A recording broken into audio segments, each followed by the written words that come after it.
Louvado seja nosso Senhor Jesus Cristo, para sempre seja louvado. Estamos iniciando um novo ciclo da nossa formação palotina. A você que está participando desta caminhada espiritual sobre a vida e a obra de São Vicente Pallotti, seja muito bem-vindo. E desde já lhe desejo muita paz e muita sabedoria em seu coração, para que esteja aberto à graça que Deus quer realizar em sua vida. Certamente esta formação será um novo marco em sua trajetória pessoal. O nosso primeiro tema será sobre a união do apostolado católico, o AC, como conhecemos, uma associação de fiéis de direito pontifício, fundada em 1835 em Roma, pelo padre Vicente Luiz Francisco Pallotti. Ele nasceu em Roma no dia 21 de abril de 1795. Foi ordenado padre diocesano no dia 16 de maio de 1818, na Basílica São João do Latrão, aos 23 anos de idade. Qual foi o início? Como foi esse início da união do apostolado católico? Quando falamos de uma determinada instituição religiosa, logo vem à mente uma congregação, melhor dizendo, de padres e de irmãs religiosos. No nosso caso é um pouco diferente. Quando um palotino fala da UAC, ele se refere aos padres e irmãos, às irmãs religiosas e aos leigos que participam do carisma palotino. Na verdade, nós somos uma família que participa do mesmo carisma, porém, cada um de maneira autônoma. Cada grupo tem o seu estatuto próprio. Em se tratando da fundação da UAC, primeiramente devemos saber quem fundou e por que criou esta nova instituição dentro da igreja. Ela foi fundada pelo padre Vicente Pallotti, como já foi dito, sacerdote do clero romano, que estava envolvido em inúmeras atividades apostólicas da diocese de Roma. Dentro dele pairava uma certeza de que o mundo precisava ser evangelizado. Mas sabia que sozinho isso era impossível. Por isso pedia a Deus, em suas orações, que o concedesse todos os meios possíveis para promover todo o bem agora e para sempre no mundo inteiro. Esse momento se concretizou no dia 9 de janeiro de 1835, quando teve a inspiração de criar uma pia instituição de apostolado universal que abrangesse o mundo inteiro para criar uma instituição que propagasse a fé e a religião de Jesus Cristo a todos os infiéis e aos não católicos. Ele tinha como objetivo reavivar a fé e a caridade e que pudesse exercer a prática de todas as obras de misericórdias espirituais e corporais para que Deus fosse conhecido no mundo como caridade. Pallotti pediu às autoridades da igreja que abençoassem a sua obra intitulada Pia União do Apostolado Católico. E no dia 4 de abril de 1835, ele recebeu o reconhecimento oficial do cardeal Carlo Odescalchi. É muito interessante notar que as palavras Pia União da Sociedade do Apostolado Católico, com as quais Pallotti solicitou a bênção apostólica, foram mudadas pelo Papa Gregório XVI nas famosas palavras 1000 bênçãos à Sociedade do Apostolado Católico, no dia 11 de julho de 1835. De 1835 a 1839, a Sociedade do Apostolado Católico passou por uma evolução organizacional, particularmente na classificação dos membros. Em 21 de agosto de 1839, encontramos a divisão definitiva da sociedade em 3 classes: a classe dos padres e dos irmãos da Sociedade do Apostolado Católico, das Irmãs do Apostolado Católico, formalmente organizadas em 30 de março de 1843, e dos associados da Sociedade do Apostolado Católico, que seriam os leigos. Durante o período da formação do corpo dirigente da obra apostólica, Vicente Pallotti passou por vários desafios. O primeiro deles foi por causa da legalidade do nome Apostolado Católico, que conflitava com a concepção da época sobre quem era o detentor deste nome. Neste caso, somente o Papa e os bispos. Depois, com a Associação da Propagação da Fé, fundada em Lyon, na França, em 1822, por Pauline Jaricot, que reivindicava os direitos de angariar fundos para promover os missionários em terras de missão. O outro desafio foi com a Igreja Nacional do Reino das Duas Sicílias, cuja Igreja do Espírito Santo pertencia aos napolitanos e Pallotti foi nomeado reitor. Essa igreja foi reconstruída no século XVII para servir a comunidade de expatriados napolitanos em Roma, e nela havia muitos conflitos políticos. Em 1816, o Reino da Sicília e o Reino de Nápoles foram unidos para formar o Reino das Duas Sicílias, que durou até a unificação da Itália em 1861. Vale lembrar ainda que, alguns anos após a morte de Pallotti, mais precisamente em 9 de abril de 1854, o nome da Sociedade do Apostolado Católico foi alterado para a Pia Sociedade das Missões. Ao mudar o nome, o objetivo das principais atividades da União foi seriamente comprometido. Após ter passado 93 anos depois da supressão do nome original, em 10 de julho de 1947, o Papa Pio XII restaurou o nome original da Sociedade do Apostolado Católico. Hoje, esse é o nome oficial dos padres e irmãos pallotinos. A Congregação da Sociedade do Apostolado Católico é o nome oficial das Irmãs Pallotinas. A União do Apostolado Católico é o nome que está diretamente ligado aos leigos que seguem este mesmo carisma, bem como a todos os que participam da obra do apostolado católico. Por razões históricas, hoje temos também as irmãs missionárias do apostolado católico e outras comunidades que participam da mesma união. E nos escritos de Pallotti sobre sua instituição, encontramos mudanças no nome, e particularmente na organização estrutural. E uma ideia que nunca mudou, porém, foi o conceito que o motivou à fundação de sua instituição. A Pia Sociedade do Apostolado Católico, apesar de nos depararmos com essas nomenclaturas, na verdade, ele se referia simplesmente a todos os membros associados. Uma característica básica na sociedade pallotina é a unidade. São Vicente temia os esforços individuais. Segundo ele, o bem feito por indivíduos de modo isolado é incerto e de curta duração. Os esforços de indivíduos com as disposições mais generosas não podem resultar em nada de importante na ordem moral e religiosa, a não ser na medida em que estejam unidos e tenham um objetivo comum.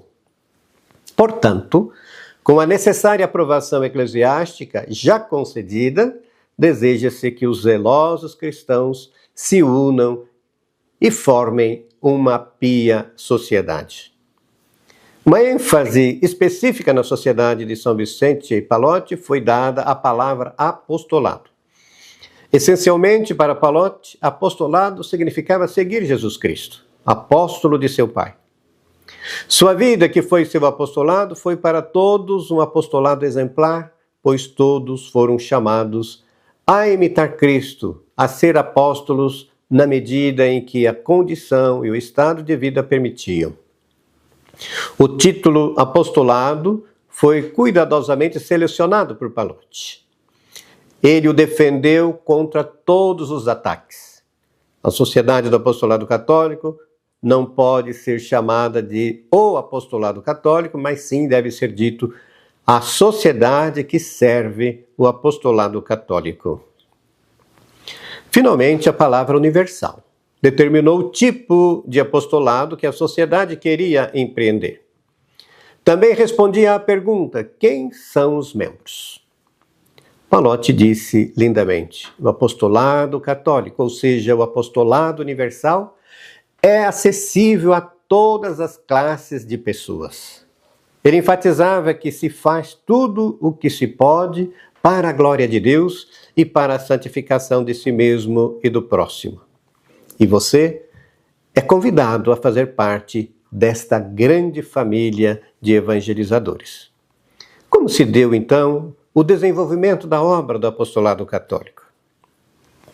A sociedade idealizada por Pallotti tinha o princípio da unidade como um elemento básico. Ele queria unir a atividade apostólica, as orações e as contribuições de seus membros. Ele conseguiu alcançar a unidade organizando sua sociedade como um corpo moral. Em 1835, este corpo era composto por duas classes: os trabalhadores para a propagação da fé e da caridade entre os católicos, e os trabalhadores para o mesmo fim entre os não católicos. Mais tarde, no mesmo ano, apareceram três classes: os trabalhadores, os cooperadores espirituais e os cooperadores materiais. Em 1838, a sociedade foi dividida em três partes: a parte unida, central e motriz. Não unidos são os trabalhadores de todas as categorias e os fiéis, os cooperadores espirituais e materiais. Em 1839 apareceram definitivamente três classes: os padres, as irmãs e os associados. Os padres, vivendo uma vida comunitária sem votos, eram a alma, o centro de toda a sociedade. As irmãs, embora organizadas formalmente em 1843, também eram membros importantes da sociedade, pois tinham que se dedicar a todas as obras de caridade e zelo, próprias do ramo feminino e necessárias para o apostolado. Finalmente, os associados, que incluíam todos os padres religiosos e leigos de ambos os sexos, formavam a terceira classe. No tempo de Pallotti, as necessidades da igreja eram imensas, pois havia uma profunda crise social, política e sanitária.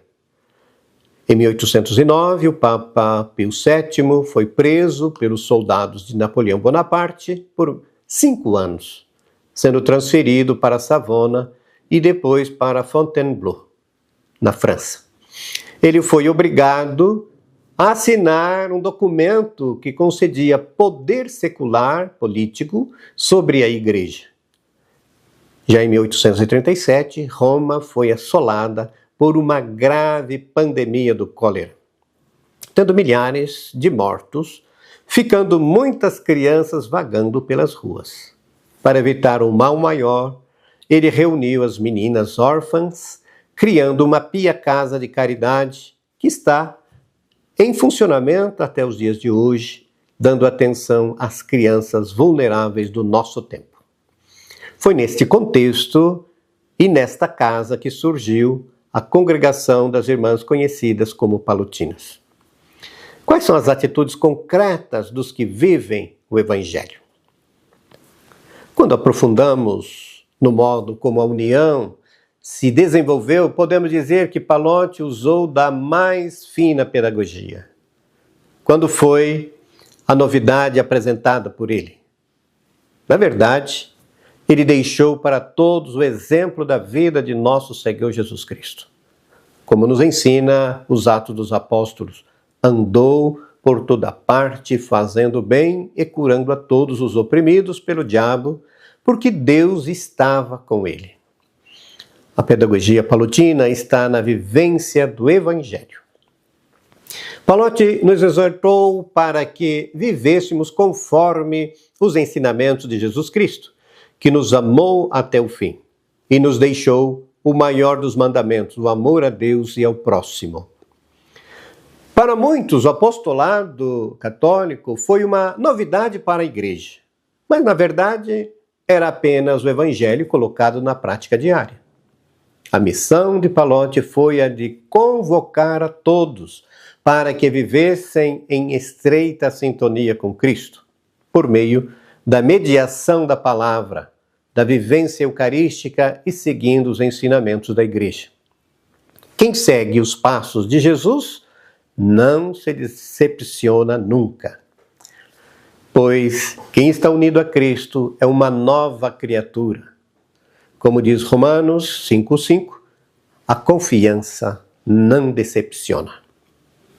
A comunicação de Deus com as pessoas acontece há milênios, mas o seu povo sempre teve dificuldades para compreendê-lo.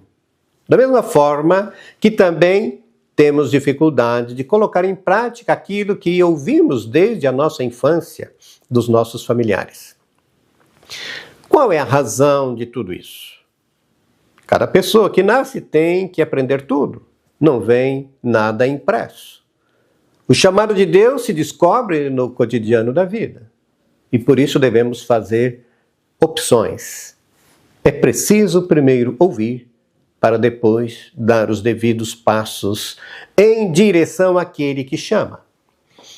Devemos sempre levar em conta a condição do ser humano. Ele é limitado, tanto que São Paulo escreveu: quanto mais eu quero fazer o bem que quero, faço o mal que não quero. Portanto, seguir a Cristo é uma escolha de vida. É uma opção pessoal que se renova a cada dia. Ainda hoje, por falta de uma escuta atenta, muitos erros e enganos são cometidos nos relacionamentos interpessoais. Às vezes, as necessidades das pessoas estão diante dos nossos olhos, mas por desatenção ou por insensibilidade, acabam sendo negligenciadas.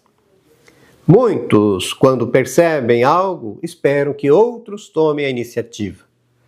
Sobre isso falou Pallotti da caridade competitiva, ou seja, para fazer o bem, deveria haver uma disputa para ver quem faz mais e melhor. Quem chega por primeiro. O ideal humano seria que todos estivessem atentos às necessidades mútuas. E a obra criada por Pallotti tem essa conotação de levar as pessoas a estarem atentas às necessidades espirituais e materiais do próximo, para assim ajudá-las a atingir o seu grau máximo de dignidade em todos os âmbitos. O Evangelho de São João apresenta Maria como sendo aquela que estava sempre atenta às necessidades de quem quer que seja. As bodas de Caná é um bom exemplo desta realidade. Maria, ao participar de uma festa de casamento, que estava na iminência de um grande vexame por faltar o vinho, imediatamente colocou-se à disposição para solucionar aquele problema. Eles não têm mais vinho. Em Lucas 1,56, Maria visita Isabel, que estava grávida no 6º mês. A sua gravidez era de risco por causa da idade avançada. Bastou Maria saber, pelo anúncio do anjo, que a prima idosa estava grávida, e imediatamente dirigiu-se apressadamente a Isabel. E lá ficou até o nascimento do menino. O Evangelho faz questão de elucidar que ela ficou 3 meses. E quem está atento às necessidades dos outros, caminha léguas para oferecer o seu serviço abnegado. E é somente o amor e o interesse pelo bem-estar do outro que leva a tomar tão nobre atitude. Por isso, Pallotti viu em Maria o modelo de todo o apostolado. Outro fato importante para o carisma pallottino é a presença ativa de Maria no cenáculo de Jerusalém, esperando a promessa de Jesus de enviar o Espírito Santo. Maria sempre viveu a experiência do cenáculo, que nada mais era que a escuta atenta e o serviço altruísta. Lá, ela só pôs em prática o que sempre fez durante toda a sua vida. Eis aqui a serva do Senhor, diz ela ao anjo. E após uma resposta desta, o anjo não tinha outra coisa a fazer que afastar-se de diante daquela que fora envolvida pela força do Espírito Santo. Ela nunca colocou resistência ao projeto de Deus. O que tudo isso pode ensinar aos membros da união? Em primeiro lugar, devemos estar sempre em perfeita sintonia com Deus, por meio da oração e da vivência dos sacramentos. Devemos usar de nossa criatividade para atrair as pessoas para Cristo, de modo particular aquelas que estão afastadas de Deus e muitas delas abandonadas em um profundo vazio existencial, sem nenhuma assistência espiritual. Normalmente elas estão conectadas com o mundo virtual, digital, mais longe de si mesmas, dos verdadeiros valores, e muitas delas com dores emocionais profundas. Muitos estão em busca de uma resposta segura para as suas vidas, mas se sentem como ovelhas sem pastor. Diante disso, a pedagogia palotina nos ensina que devemos usar todos os meios possíveis para levar a boa notícia de Jesus em todas as periferias existenciais, como nos ensinou o saudoso Papa Francisco. Boa parte das pessoas vivem em um isolamento completo, relacionando-se mais virtualmente, onde não existe mais o contato humano. Isso ocorre dentro das famílias, na empresa, onde a comunicação se dá por meios eletrônicos. Nos grandes centros urbanos, as pessoas não conhecem os seus vizinhos. E isso vai causando uma realidade de total desamparo, de afeto e de sentido da vida.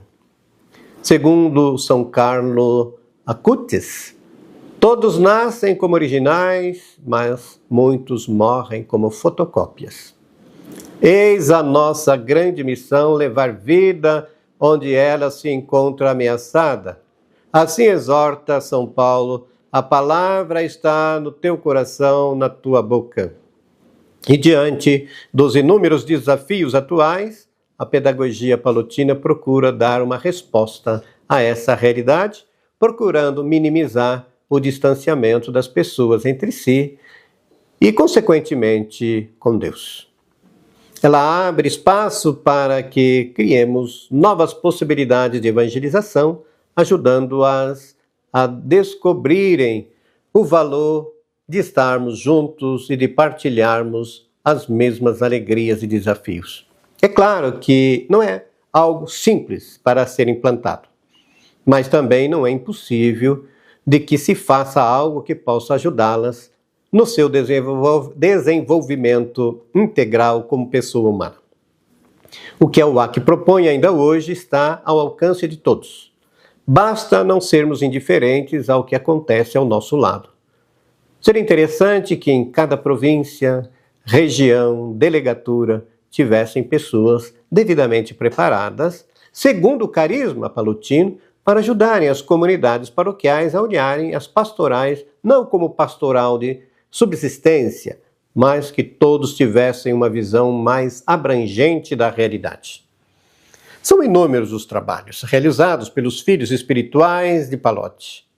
Talvez o que ainda precisa ser feito é a criação de um projeto comum de mútua ajuda entre as diversas jurisdições espalhadas pelo mundo.